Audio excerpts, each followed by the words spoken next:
বাংলাদেশকে পুনর্গঠন করার আমাদের সামনে দুইটি জায়গা রয়েছে।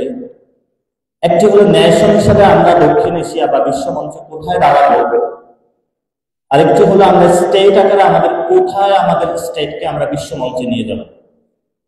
ন্যাশন আকারে আমরা আমাদের একটি বিশ্বমঞ্চে বাঙালি জনপদ যারা রয়েছিলাম, যেটা হলো হিমালয় থেকে বঙ্গোপসাগর পর্যন্ত আমরা যে স্বপ্নটা দেখি কালচারাল জায়গা থেকে, এখানে বাংলা যারা মানুষ রয়েছে তাদের একটি সুন্দর একটি জন্মভূমি হবে, যে জন্মভূমির মধ্য দিয়ে আমাদের নারীরা তাদের সন্তানদেরকে সুন্দরভাবে পালন করতে পারবে, আমাদের মা বাবারা তাদের সন্তানদেরকে সুশিক্ষায় শিক্ষিত করতে পারবে, আমাদের যারা জনগণ রয়েছে তাদের সামনে কোনো ফেসিবাদী আর কোনো দানব চেপে বসবে না।